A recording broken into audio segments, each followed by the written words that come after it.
Jadi baik, salam anak-anak. Kali ini dalam video pembelajaran kita membahas sama-sama tentang pengukuran dan lebih khususnya tentang pengukuran pada besaran pokok.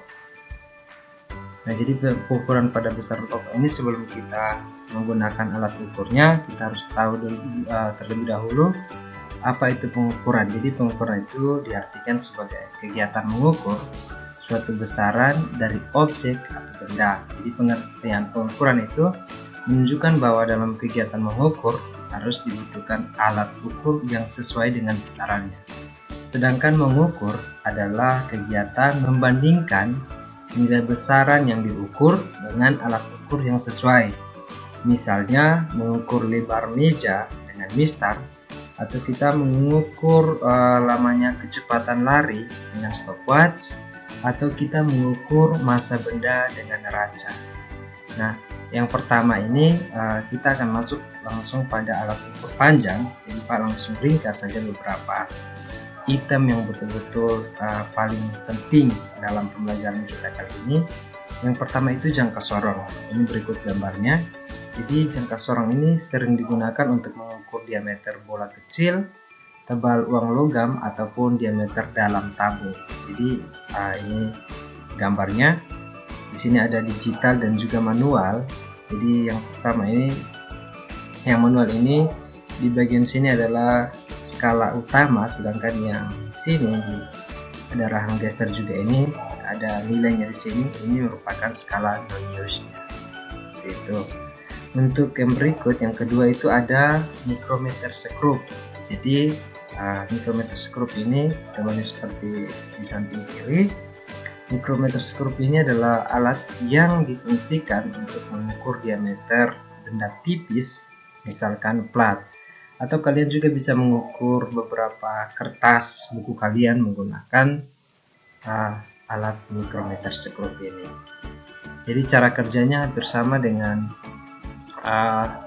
cara perhitungannya hampir sama dengan jangka sorong, yaitu kalian harus menjumlahkan skala utama dan skala non-use-nya untuk mendapatkan hasil pengukurannya. Jadi di sini juga dia punya skala utama dan skala non-use. Yang berikut ada alat ukur massa. Yang kedua, di sini gambar yang digunakan di sini adalah neraca Ohaus 3 lengan. Jadi sesuai dengan namanya ya.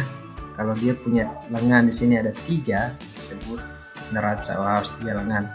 Sedangkan yang ada di lab kita, di sekolah kita adalah neraca Ohaus 4 lengan.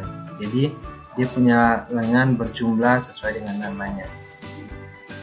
Jadi kita masuk di bagian contoh dalam menghitung atau membaca hasil pengukuran dari setiap alat ukur tadi. Yang pertama, kita lihat jangka sorong.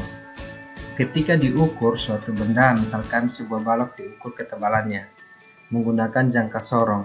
Jadi hasilnya diproyeksikan dalam bentuk gambar yang seperti ini. Nah, kira-kira dari hasil gambar seperti ini kita mau menentukan hasil pengukurannya. Jadi langsung saja untuk menentukan hasil pengukurannya untuk jangka sorong seperti yang tadi sudah disampaikan. Cara mengukurnya itu kita menjumlahkan skala utama yang di atas dan skala non-use. Bagaimana cara menentukan skala utamanya? Yaitu kita memperhatikan di bagian skala utama, tapi patokannya adalah dari angka 0 pada skala non-use. Jadi ketika kita lihat angka 0 garis ini, kita tarik ke atas dan kita pilih sebelah kirinya. Itu adalah skala utamanya. Jadi misalkan ini dari 5, 6, 7, 5,1, 5,2, 5,3, 5,4, 5,5, 5,6, 5,7. Di sini di bagian angka 0, sebelah kiri angka 0 adalah 5,7. Artinya skala utama dari gambar ini, dari hasil pengukuran ini adalah 5,7 cm. Nah, berikut untuk menentukan skala non-use. Skala non-use itu kita lihat di bagian bawah, namun dia juga masih patokannya itu adalah skala utama, jadi kebalikannya tadi dari skala utama tadi. Patokannya angka 0 pada skala nonius, sedangkan skala nonius itu patokannya adalah garis yang sejajar dengan skala utama dari skala nonius. Misalkan kita lihat di sini, kita lihat garis yang paling sejajar atau berimpit dengan skala utama, maka itu adalah skala noniusnya. Jadi kita lihat sini, karena ini 0, 1, 2, 3, 4, seterusnya sampai 10, kita lihat yang paling berhimpit. Kita lihat 0 tidak, 1 juga tidak, sampai di 5. Di 5 ini ternyata dia sejajar. Maka skala nonius dari hasil gambar ini, hasil pengukuran ini adalah 5. Tapi dia nilainya ini masih dalam milimeter, maka kita harus konversikan dia ke sentimeter. Tapi sebelum konversi, kita harus kalikan dengan ketelitiannya, yaitu 0,1.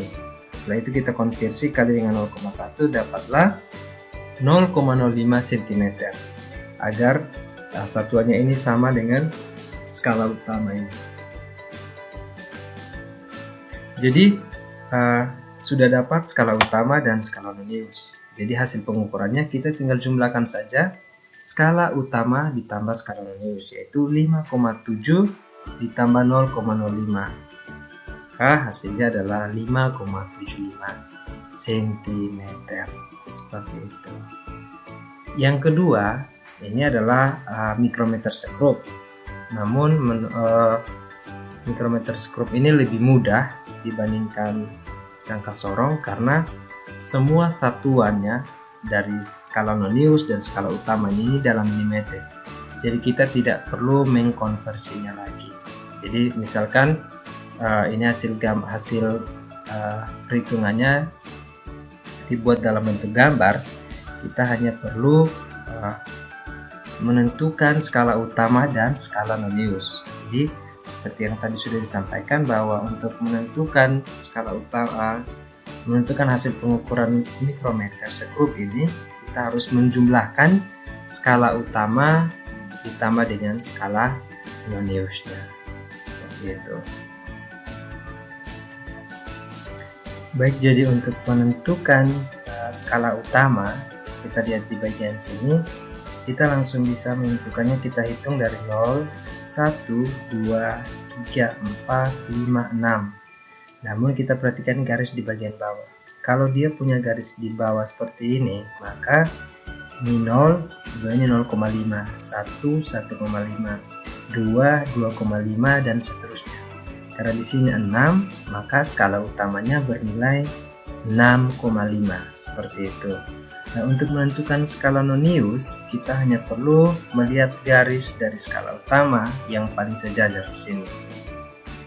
Itu sudah pasti merupakan skala noniusnya. Tapi kita perhatikan di bagian kanan ini. Yang pertama di sini 20, maka 21, 22, 23. Dan yang paling sejajar itu 23, maka skala noniusnya adalah 23 mm. Tapi kita harus perlu kalikan dengan 0,01 yang merupakan ketelitian dari alat ukur ini, maka dapatlah 0,23 mm.